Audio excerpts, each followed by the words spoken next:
Hi, my name is Kim Park, and I'm the author of 4 books, one nonfiction titled Courage to Birth, The Power of a Good Birth and How to Obtain It, 3 fiction, TJ and the Cunning Cantrip Competition, TJ and the Forbidden Tunnels, and my newest release is titled Golden Ghost Removal Service. It's available on Amazon as an ebook. Today I'm going to continue reading for you from TJ and the Cunning Cantrip Competition. I'm going to pick up where we left off in the middle of TJ's interview with the Magical Review Committee. The committee will decide which summer school of magic TJ will get to attend. And so she's in the room. She's had a couple of questions already, and she's waiting for her next question. It came from Galdine. "Miss Golden," he said, placing a yellow candle on the table in front of him, "would you please light this candle for me?" I nodded and rubbed my sweaty hands down the sides of my dress. It wouldn't do for my fingers to be slick. Once I got them nice and dry, I practiced taking aim. I wanted to make a good, clean arc. I couldn't afford any more mistakes. "You may come closer, if you wish," suggested Galdine. This seemed a good idea to me. I stepped closer to the table, snapped my middle finger against my thumb, pop, and tossed a bit of fire in the direction of the candle. My spark arced up, up, up, and down, down, down, meeting the candle squarely on the wick. The wick burst into flame. Score! I did it! I was 1 out of 2, and only 3 more questions to go. I gave myself a congratulatory hug around the waist and waited for the panelists to clap. But the room remained quiet, the only sound being the scribble of pens against clipboards. I smirked and shuffled from side to side, waiting for the next question. It came from Wright, who held her cat protectively against her chest. I expected her to be a bit shrill with me at this point, but her tone was surprisingly even-tempered. "I'd like to see you levitate something," she said. "Anything you wish. A pencil, a pen, one of the balls of yarn from the basket. Anything at all. It's your pick." I nodded and looked around the room. I wasn't interested in levitating a ball of yarn from the basket. Those had bad karma for me. And no pen or pencil would do either. Too easy. "I suppose the table will do," I said. Chairs scraped the floor as the panelists pushed themselves neatly back against the wall.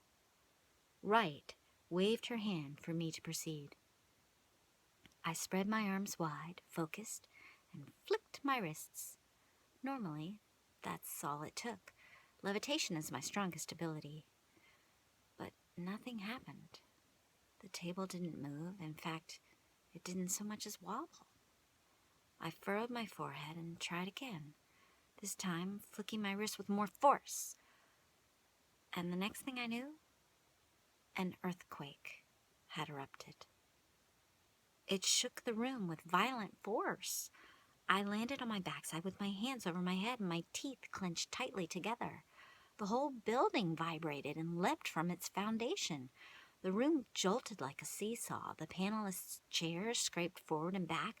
The pictures on the walls tilted topsy-turvy, and screams echoed across the space. "Subsistio!" shouted Bishop. And the room ground to a standstill. The walls groaned, and clouds of dirt rose in ringlets from the floorboards. "Goodness!" cried Wright. "What was that all about?" "Are you all right, Miss Golden?" asked Sitka. "Yes," I said, shaking off my dizziness and getting to my feet. The panelists eyed me apprehensively. "So, did that count?" I asked meekly, my voice breaking on the last word. The table did levitate, you know. Bishop scowled. I swallowed hard. It's just that it would be good if it counted, I stuttered, because then I'd be 2 out of 3. Miss Golden, said Bishop warily, do you happen to know the approximate size of your aura?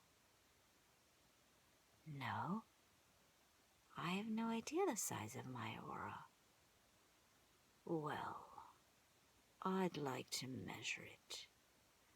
And he stood without waiting for my response. Okay, I gulped. Bishop came around the table imperiously and put his hands straight out in front of my face. This won't hurt, he said, but you'll need to be very still. His palms flashed yellow, and I felt a pinch on my ears. Not a painful pinch, a light pinch, as if someone had gently yanked on my lobes. It didn't hurt, it was merely a bit embarrassing. Bishop took a step backwards, and again, at the flash of yellow, I felt another pinch. He stepped back 3 more times, and each time I continued to feel the pinch. When he stepped out of the room and back down the hall several yards, I felt the pinch. When he opened the front door and walked out into the yard, I felt the pinch.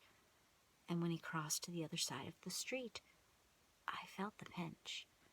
But more than that, I felt a sense of panic, because each time Bishop moved farther away, the other panelists looked at me, worriedly. I wanted Bishop to stop his experiment and come back inside so that we could get back to the interview. I suppose that's why I moved. I felt the connection break, and so did he. He came back inside and asked rather irritably, "Why did you move? I wasn't done measuring yet." I didn't answer. I didn't know what to say, and it didn't matter because Wright blurted out, "But you were all the way across the street. Surely you couldn't have felt her aura all the way over there." "Actually, I could," bleated Bishop. The panelists took a collective inhale. They stared at me as if I were a rare breed of unicorn. It made me uncomfortable. I felt like I'd done something wrong, like my aura was majorly flawed. "Do you, have any other questions for me?" I asked, hoping to distract them from my defect. It was Patch's turn next. I turned pleadingly toward her. She blinked unsteadily and looked to Bishop. Gravely, Bishop nodded his head. "Yes, please," he said. "Let's continue." Patch pulled a white handkerchief out of her breast pocket. "I want you to take this handkerchief and turn it into a tulip," she said, her voice much less congenial than it had been before. "What color would you like?" I smiled politely, hoping to regain her confidence. "White, please," said Patch dully. "A white tulip." I nodded and took the handkerchief. It was a very large handkerchief. I could easily transform it into a dozen tulips or more. That's it, I thought. I'll give her a whole bouquet of tulips. That will surely please her. And she and the others will forget all about my previous faux pas. I clung to the soft folds of cotton in my hand and thought of the big bouquet of white tulips that graces the entrance to the Westchester Country Club, where my father's services had recently been required. A golf ghoul had taken up residence on hole 9 and refused to let anyone play through. I thought of that big bouquet, of the dozens of soft, silky petals cascading so elegantly from their big, twisted glass vase. They would look so beautiful, growing out of my hand, spreading from my fingertips like drops of fallen snow. I giggled at the first feel of movement through my hands and reveled in glorious 1, 2, 3, 4, 5, 6, 7, 8, 9. 9 white tulips bloomed from my hand, and they kept coming. 10, 11, 12, 13, 14, no, wait. Oops. The 14th tulip was not a tulip at all, but an ugly, smelly golf ghoul. The golf ghoul wasted no time in causing me strife. He ripped a raspberry, bit the heads off 3 of my tulips, and ran the length of his slimy green tongue down my cheek. Quicker than you can say, "Ghost be gone," I dropped the tulips and swatted him to the floor. But it didn't faze him. He sprang upwards, jumped, and sailed over the heads of the panelists, dropping goo dung as he flew. "Nee, nee, nee, nee, doo, doo," he taunted, as he splattered green goo all over their faces. He bounced off each of their heads, rubbed his butt on their interview forms, and vomited into their laps. "Ah, and how repulsive!" cried the committee members. Horrified, I hurled myself onto the interview table and jammed my fingers up the ghoul's nose. The bugger writhed wildly, trying to squirm away from me, but I held him tight. One hand on the top of his head and the other stuck up his nose. I pulled him against my chest, which he proceeded to smatter with heaps of green slime, all the while shouting the most profane curse words. It was completely mortifying. The panelists stared on, eyes as big as saucers. "Could you please direct me to the bathroom?" I panted. "I need to flush him."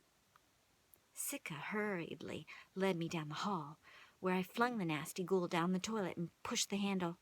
It took 3 flushes to get him down the pipes. Sorry, I said when I returned to the testing room. What would they think of me now? I'd made so many mistakes, and my tulips lay on the floor, covered in goo. Tentatively, I gathered them up, wiped them off, and handed them to Patch. Thank you," she said, curling her lip repugnantly. "I don't suppose I'll get credit for that one," I conceded, hanging my head. The panelists did not respond. They looked down at the disheveled state of their clothing and began magicking themselves clean. "But that was pretty exciting, huh?" I tittered nervously. "You did want to see how I'd handle a poltergeist, remember?"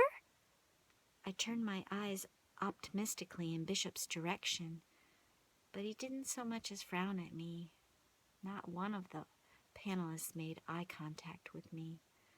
Once clean, they turned sedately to their clipboards and scribbled away. I waited, humbled and humiliated. I'll stop there and pick up next time. If you enjoyed this reading, please give me a thumbs up and please subscribe. Thank you.